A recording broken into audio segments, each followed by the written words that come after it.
Okay, good morning students. So I am teacher Queenie and I am your teacher in science for today's lesson. So to formally start our discussion, so may I request Mr. Lander to lead the prayer. Let us pray. In the name of the Father, the Son, and the Holy Spirit. Amen. O God, bless us our study. Make us good to guide our way. Make us healthy to praise you, Lord. This we ask through Christ our Savior. Amen. In the Father, the Son, and the Holy Spirit. Amen. Okay, again, good morning students. Good morning, Teacher Queenie. Okay, you may now take your seats. Thank you, Teacher Queenie. Okay, is there any absent?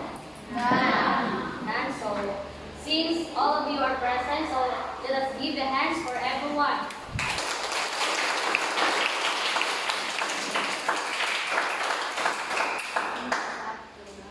So, before we start our discussion, so we have classroom rules that we should follow. So, these are the classroom rules.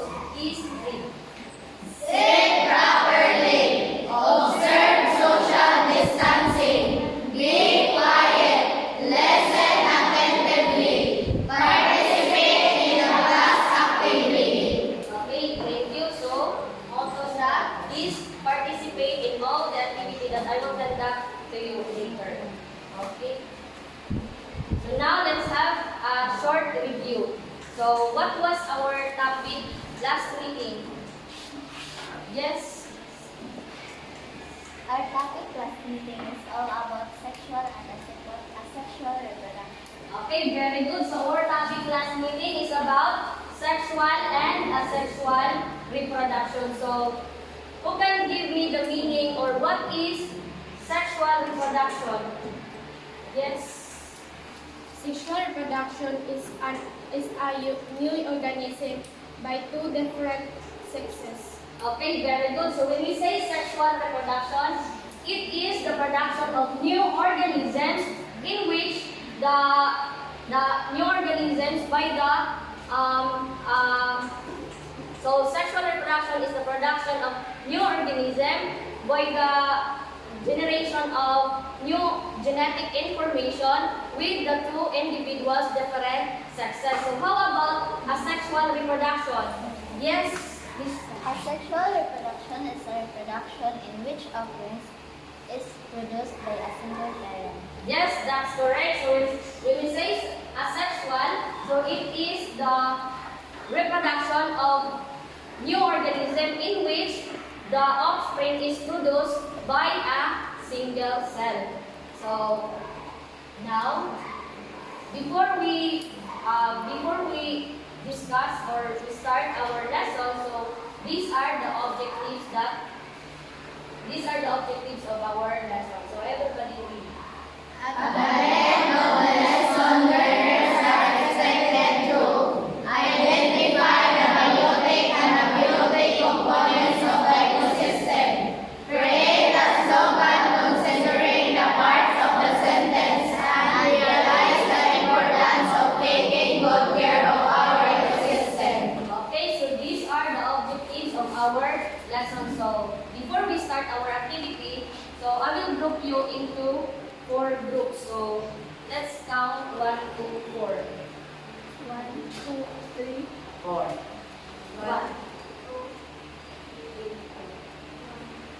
2, 4, 1, 2, 4, 4.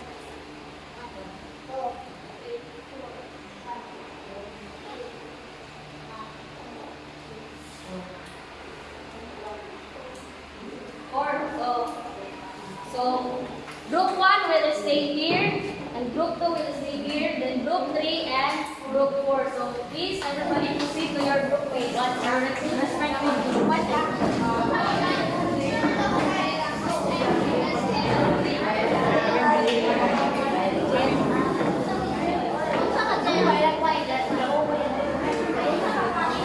Okay, please master. Double time. Okay, group 1. What's the leader of group 1? Please. RJ, Group 2. Who's the leader of Group 2? Irene. Group 3. Group 4. Lander. Tapos Group 3. Who's the leader of Group 3? Si Sunshine. Okay? So for you to energize before we start our discussion, so for you to energize, let's have a game. So let's see how sharp your analysis is. So this game is entitled Give Me the Name. So, and the mechanics is that you are going to analyze the images. You will identify the name of each source. You are only given 1 minute to finish the task. So this is minute to minute. And the group who will first finish the game or the task will be the winner and will receive a reward. Okay? So, are you ready? So, klaro ba ang buwan? Are you ready if you want? Before I forget your materials.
Reward here. Take your time.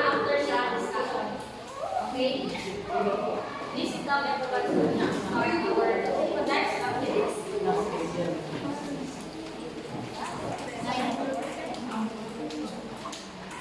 Okay, now let's have an activity. So going to continue the topic, let's have an activity. So this activity is a group activity of each group will be given different terms or components. All you have to do is to give its definition, synonym, antonyms, and you will formulate one sentence, and then you will identify the subject and its predicate. Are you familiar with the subject and predicate in English? So, for example, I will give you an example. So, for example, a clean water is also a central to a healthy ecosystem. So, what is the subject here in the sentence? The subject here in the sentence is clean water. Why? Because the subject represents what or whom the sentence is about. So a sentence is represents clean water. So how about the predicate? The predicate is also central to a healthy ecosystem. Bakit? Kasi ang predicate, it describe the action of the subject. Okay, clear ba? So, another example is the rain sounded like a lullaby. So, what is the subject here in the sentence? The rain. So, the rain. Bakit? Kasi siya yung tinutukoy sa sentence. Okay. How about the predicate? Like a lullaby. So, bakit? Kasi describe niya si rain, which is our subject. Okay, very good. Okay na, nasagutan na ba ang naintindihan na ba natin yung subject at saka predicate? Yes. Okay, so if that's so let's proceed to our activity. So again, each group will be given different terms or components.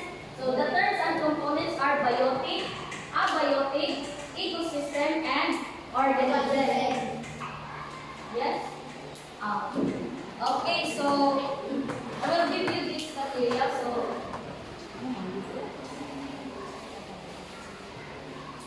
So you are allowed to use in this activity, you are allowed to use your Android phone as your reference to unlock your difficulties. For example, namoy ko sa research, so you can browse using your cell phone.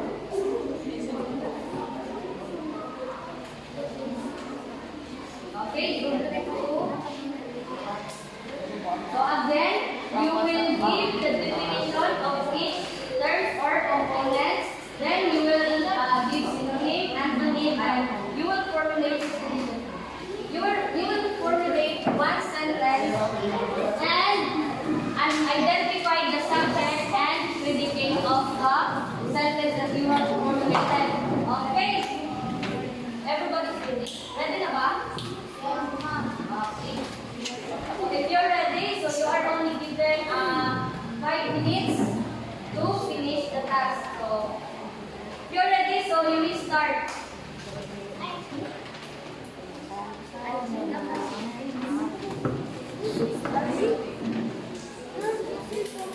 Wala ka. Wala ako.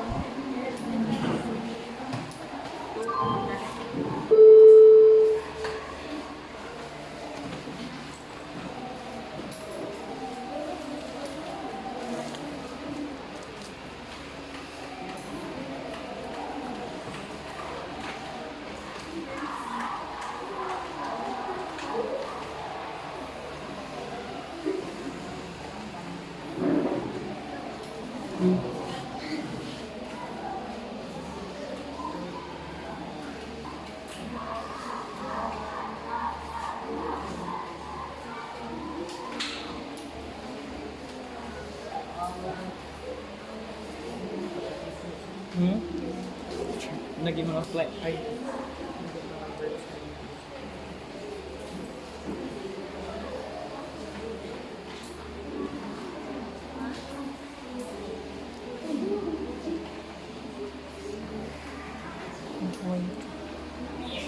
4 minutes left.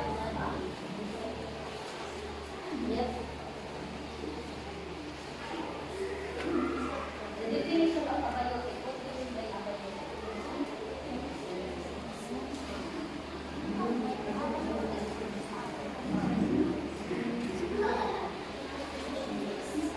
Yes?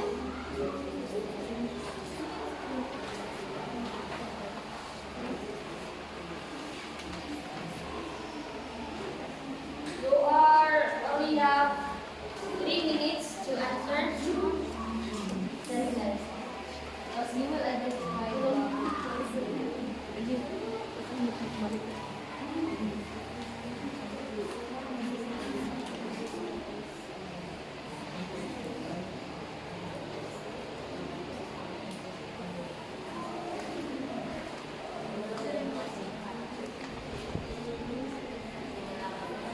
Are you done?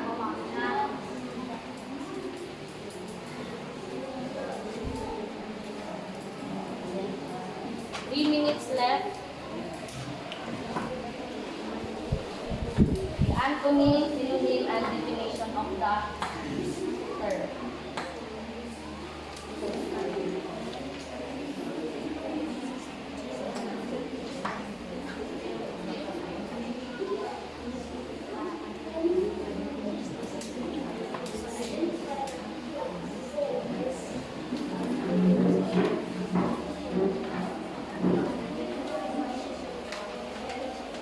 You can use your cell phone to browse your the antonyms.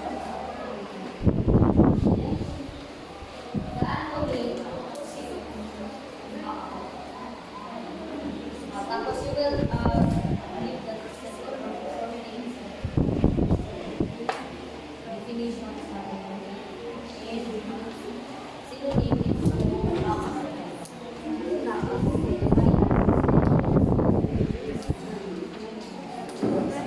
hurry up. Synonym meaning kaparehas or same meaning. Definition, that's the definition.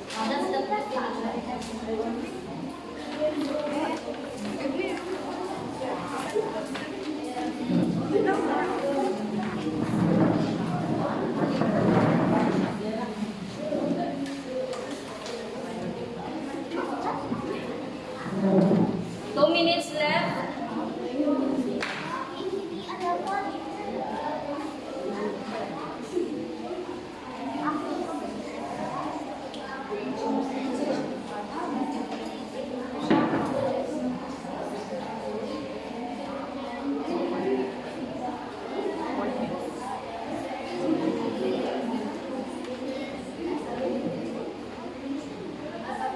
Okay, are you done? Synonym. Pwede ang synonym is one word lang siya in which same meaning sa term here the pananap na sa tanga. Synonym. So what is the synonym of organism? So you can write here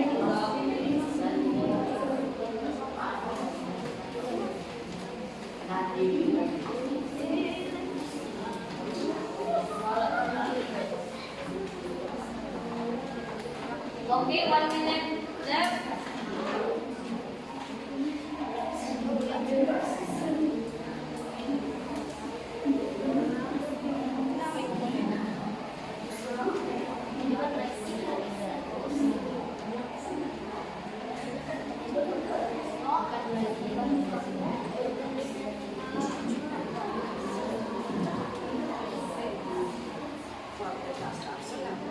Are you done? 30 seconds.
eco-friendly. So what is the subject here in the sentence?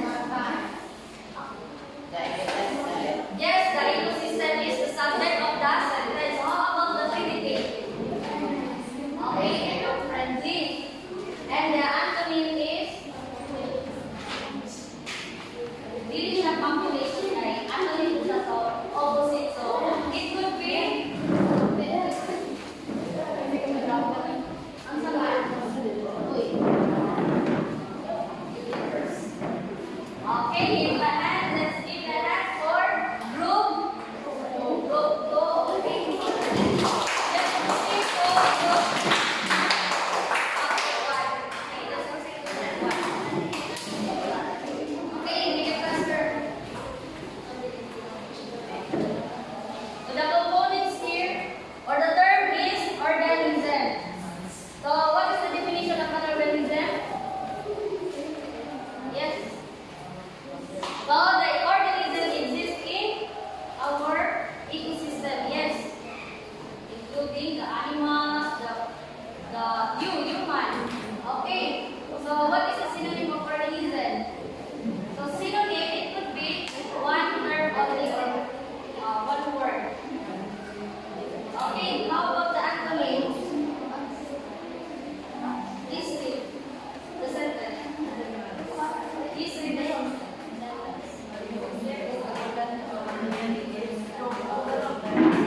So organism is important to our daily lives and to our environment. So what is the subject here in your sentence? Yes? Organism. So how about the predicate? So the predicate is important to our. Okay, very good. So let's give a hand for group 1.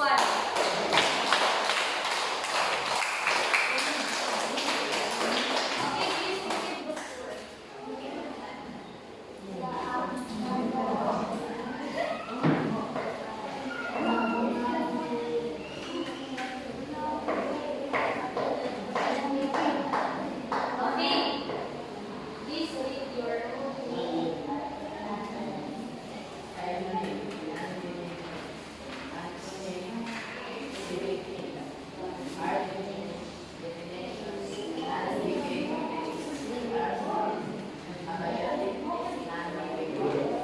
Okay, so what is the subject of your sentence? Abiotic. So how about the predicate? Okay, very good. So let's give a hand for group 4. How about group 3? Are you done?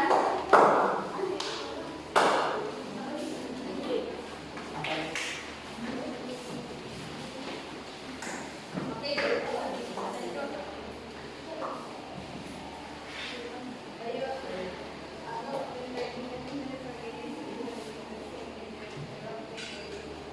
Okay, very good.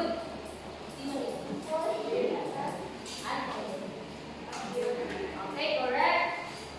Sentence. Okay, so what is the subject here in your sentence? Yes, correct. How about the predicate? Okay, let's give a hand for group 3. Okay, congratulations everyone for a well-thought presentation. So, what do you think is our topic for today? Yes, anybody? Yes?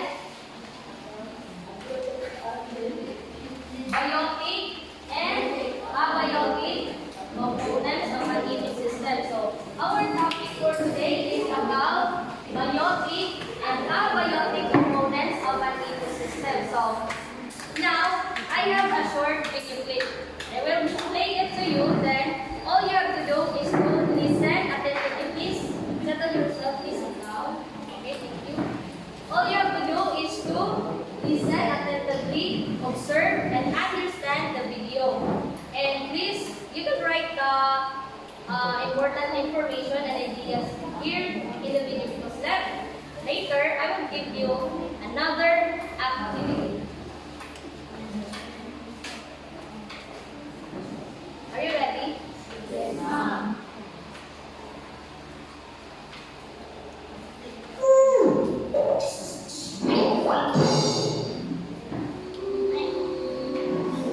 Hey, Dr. Byros.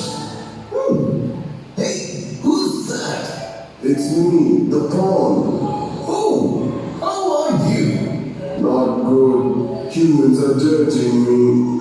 Oh, that's sad. They're actually harming our ecosystem. Oh, that reminds me about today's topic. Ecosystem. Come, let me tell you all about it. Zoom in. Ecosystem is a community of living organisms along with their natural habitat and the non-living components of their environment. This network of living and non-living components in a given area is known as an ecosystem. An ecosystem could be a pond, could be your house as well, and some believe that our Earth is an ecosystem too. Ecosystem includes two major components, biotic and abiotic components. Abiotic components are the non-living elements of the system, such as air, water, sunlight, nutrients, and temperature. Biotic components are all the living organisms living in the system, like plants, animals, fungi, microorganisms, and you. Ecosystems can be of any size. The area under your plant pot, under this rock, a pond, a puddle, the vast ocean, the city you live in, or your country. Take the area under a rock, for example. In this ecosystem, you'll find biotic components like the microorganisms, insects, and abiotic components like soil, nutrients, air, etc. Now, this is an important piece of information. Each organism living in an ecosystem has a role or niche. For example, a deer living in a forest is a prey. Lions, tigers, coyotes, and other animals eat them for food.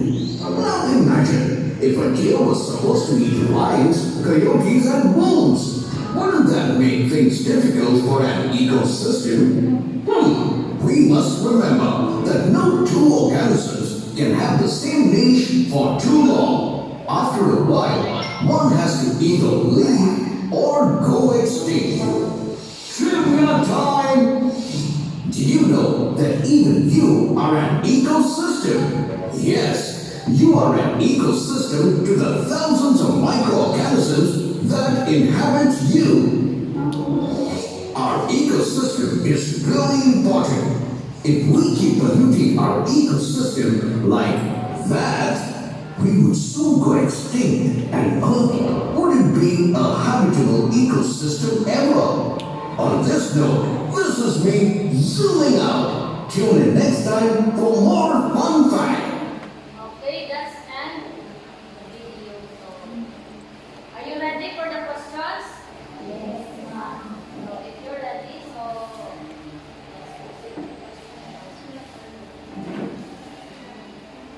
so what is shown in the video?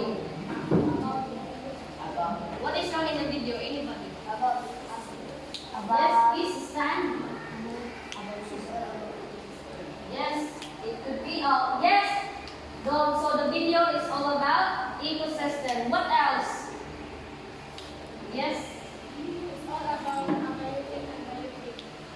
Okay, that's correct. So in the video, it's shown the abiotic and biotic components of an ecosystem. So what do you mean by biotic components or biotic?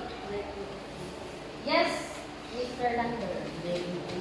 So biotic, when we say biotic, it is the living things that exist in the ecosystem. So who can give an example of biotic? Insects. Yes, correct. Another. Yes. Human. What else?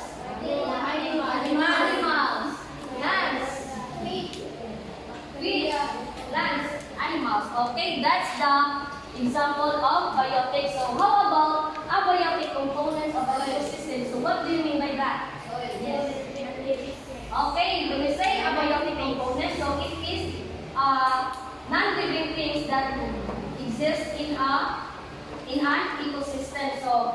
And these non-living things have the important role for the survival of the biotic components. So, who can give me an example of abiotic components? Air.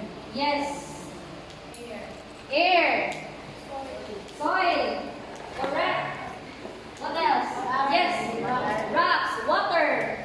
What else? Sunlight, temperature. So those are the example of abiotic components of an ecosystem. So very good. So now, alright class, let's have another activity. So the title of this activity is Discover Me.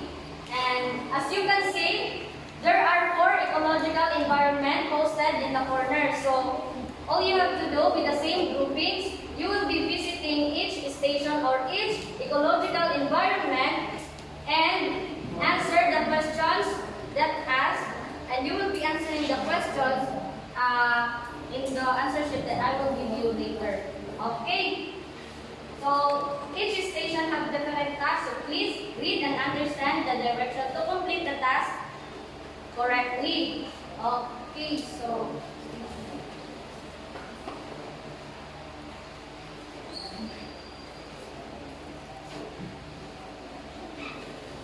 and anyway, I will command each group to move another station after 2 minutes. So every station, you are given only 2 minutes to finish the task.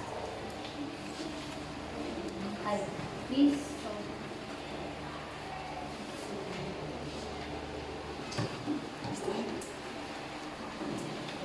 So the upper side of your material, so naay naka-indicate nga kung unsa nga station. So, by the way, sa station 2, the material that or the answer sheet is nasa ground. Nasa floor. Okay. Ayun lang talaga. Pag each group, kapag nakapunta na sa station 2, so you will choose one box and yan yung answer nyo. Okay? So, are you ready, class? Yes, ma'am. Okay, if you're ready, so please, everybody stand. So, group 1 will start from station 1, group 2 will start in station 2, group 3 will start in station 3, and group 4 will start from station 4. Okay, then when I say move, so you will move each group from another station.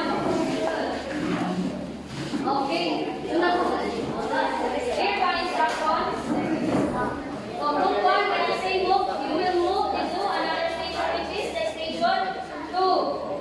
Okay, if you're ready, so I will start the countdown now.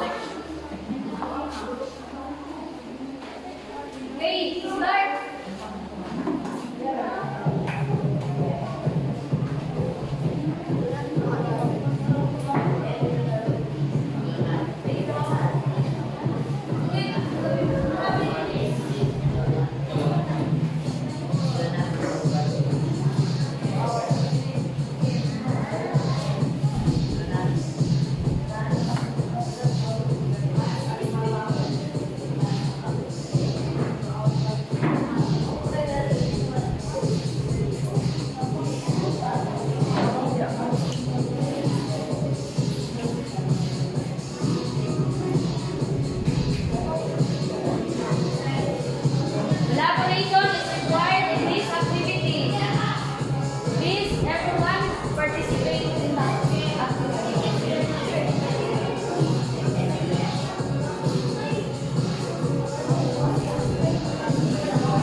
Pasa ra ba na?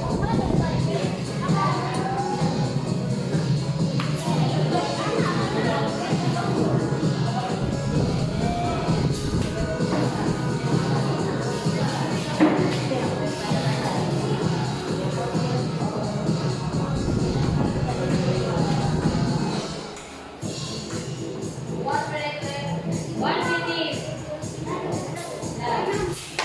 Are you done? Yes, ma'am. How about group? From station one, how to? Double time.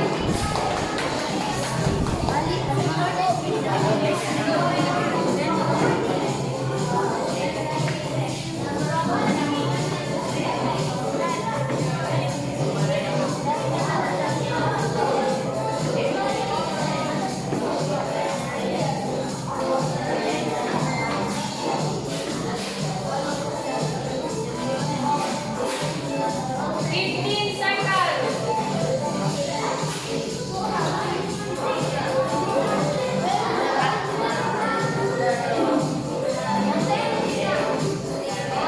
Five seconds. Time's up. Okay. So please select or choose one representative to present your output. So group one, I'm bored. please start your output here in the front. Oh, you can bring your ano na lang, your answer sheet. So please group one present the station one. Station one. Okay, double time. Please explain your output. Group one. Okay. So the direction is identify the picture if it is biotic or abiotic. So yes. So microorganisms. What is it? Biotic. So how about insects? Biotic. So soil. Abiotic. How about the nutrients? Abiotic. How about the air? Abiotic. So that's correct. So let's give the hands for group one. So good job. Also, station two.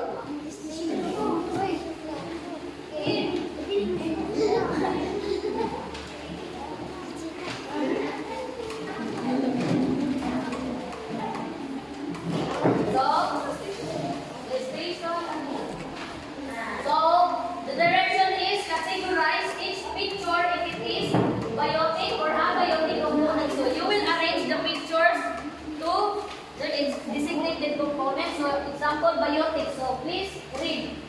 Animals, plants, Fungus and bacteria. So naay kulang. Unsay kulang sa biotic? Yes? Fruit test. So fruit test is belong to biotic components of an ecosystem. So how about the abiotic? light, soil, minerals, water, air. Okay, very good. So that's correct. So the abiotic components is light, air, water, soil, and minerals. So, okay, group three. Please present your output for the station 3.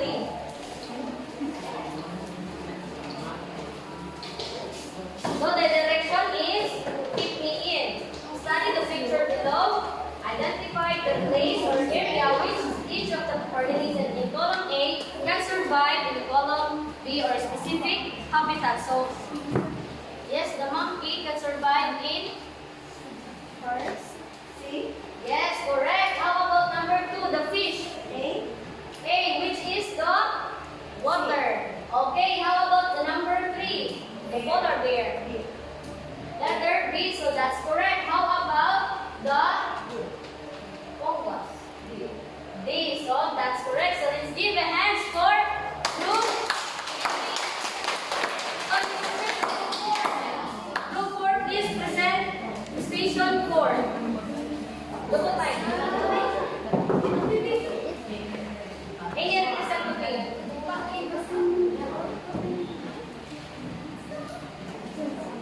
Okay, so the direction is formulate one please read your sentence. Sentence. The natural garbage anywhere. Subject. The natural. Predicate. Garbage anywhere. Okay. Who have another answer? From group 1, what is your answer? Please read. Sentence. The environment is important to our daily life. Subject. The environment Okay. So the subject is the environment. The predicate is? important to our daily life. Okay. Group 2, please read your answer.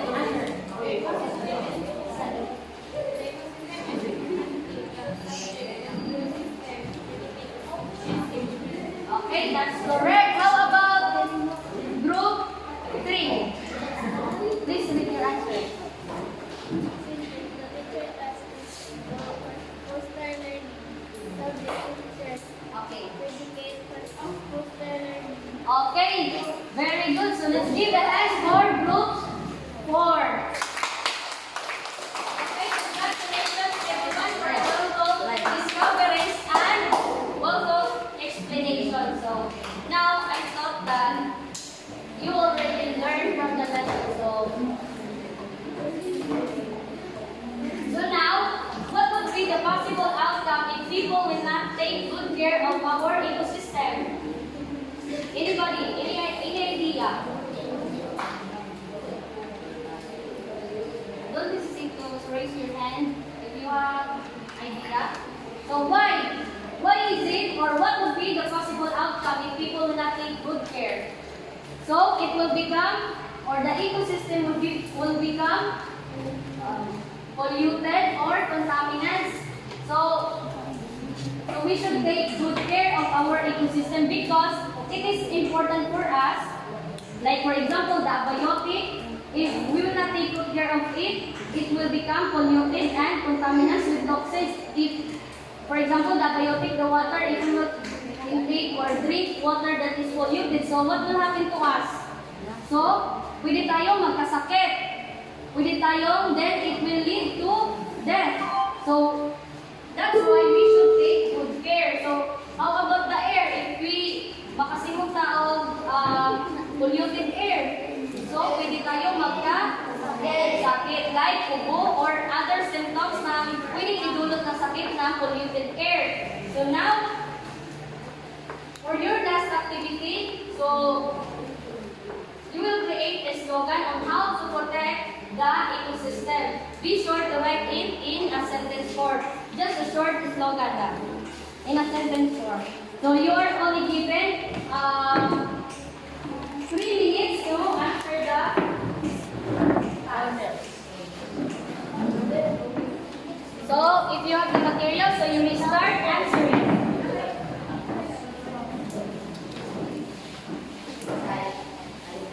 Create a slogan on how to protect the ecosystem.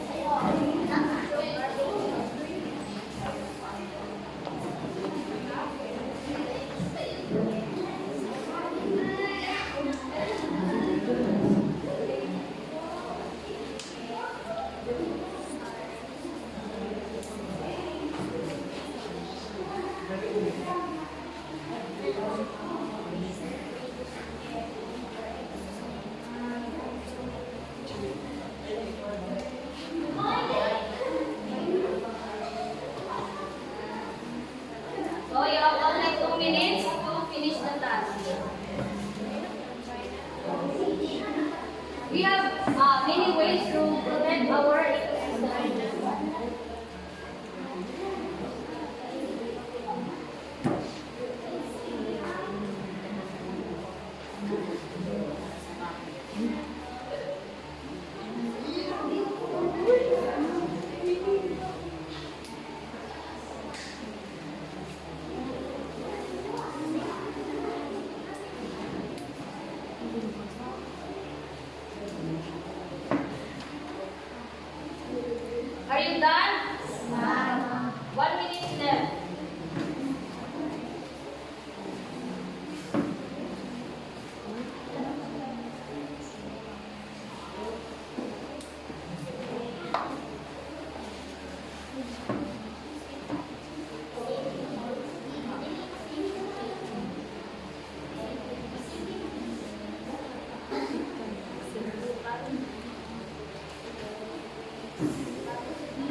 Do not throw your garbage anywhere because if you throw a garbage anywhere, the smell will come in.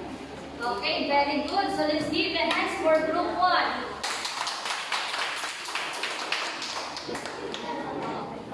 Yes, group 2. Are you done? So please present your output.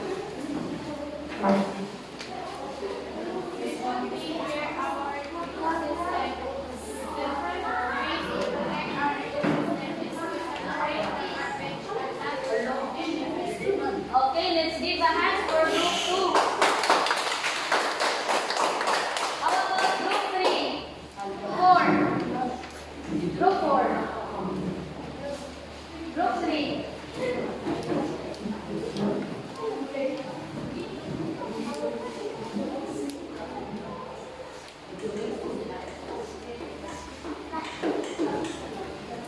Okay, please proceed.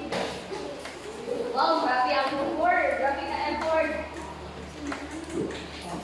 Okay, present your output. Diba? Diba building? Yes?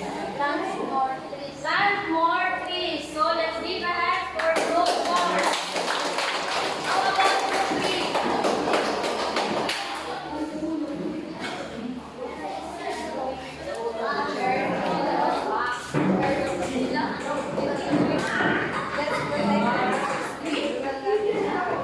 Okay, very good. Nice drawing. So let's give the hands for group 4. So now, what have you learned from the lesson, or what have you learned from our lesson for today? Anybody? Anybody? What have you learned? Any idea? Yes, Mr. Lander. I learned that we should take care of our ecosystem.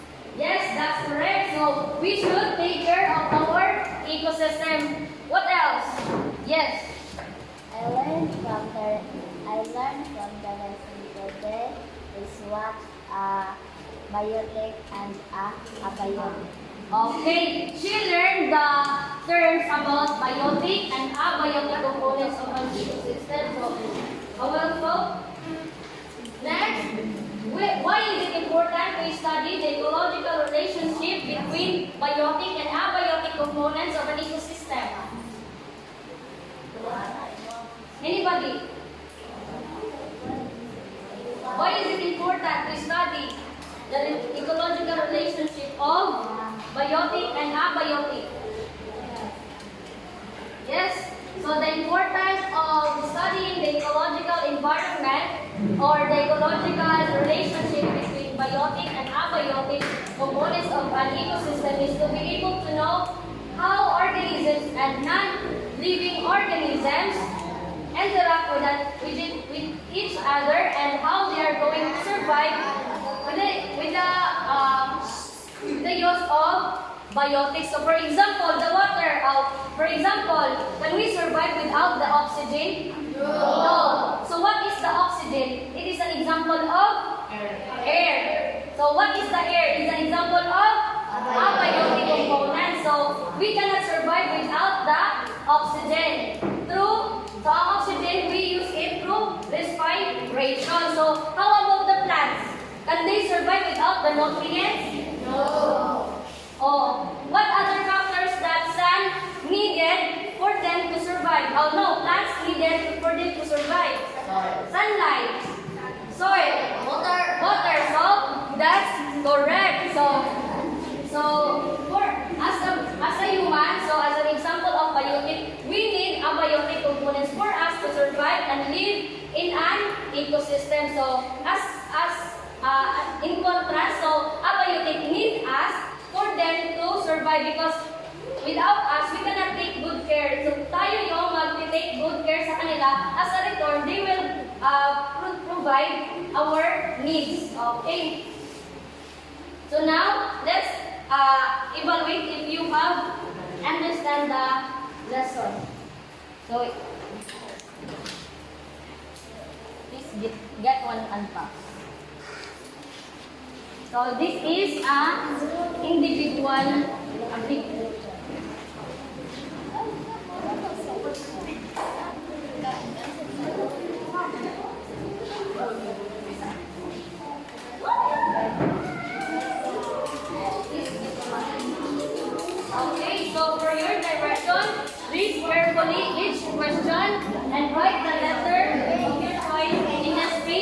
divided before the number.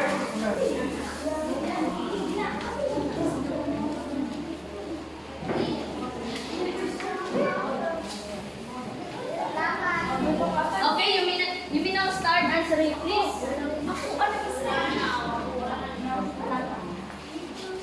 So you are only given 3 minutes to answer. That's only 5 items.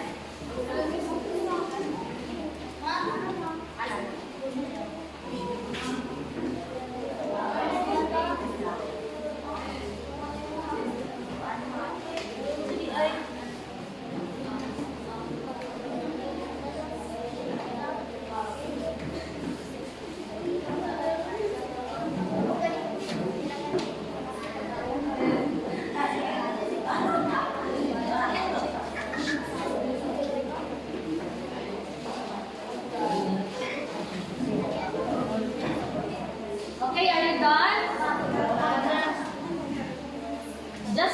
Just write the letter before the number. Letter only.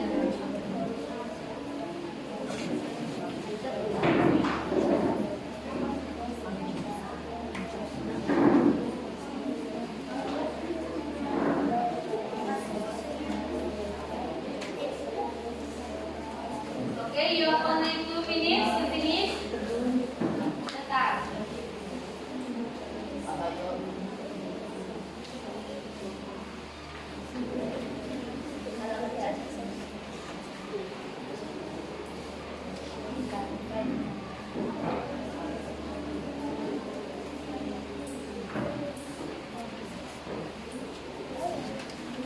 Are you done?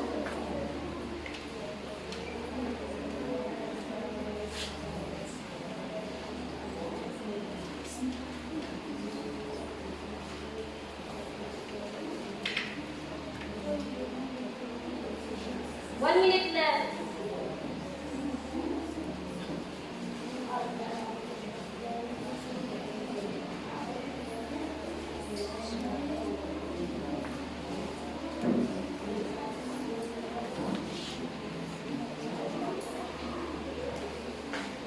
Don't forget to write your name.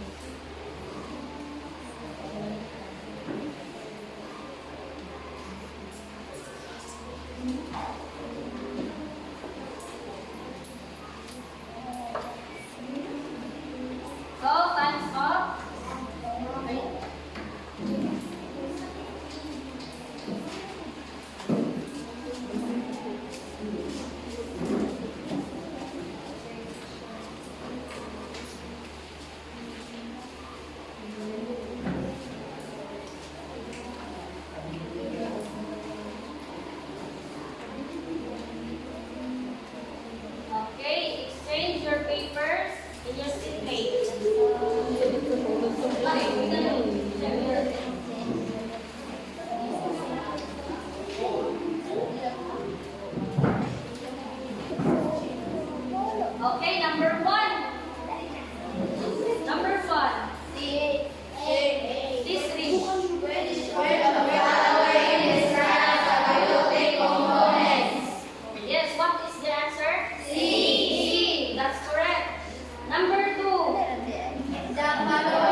Who got the perfect score? So 5. 5. We have RJ. 5. We have RJ, Ian Grace, Thunder, Miss Pin, Rex, perfect. Like John Rex. 5 ba na? Oh, no, 4. 4.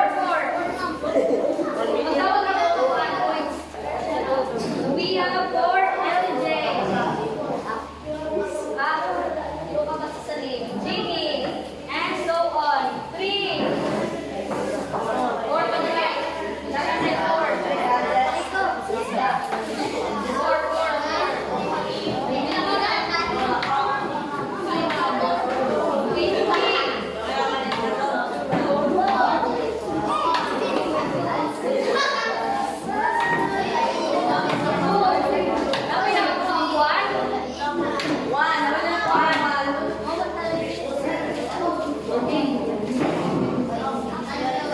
Okay. Now, congratulations sa naka-perfect. And that was before the who got the 4. Okay. So now for your assignment.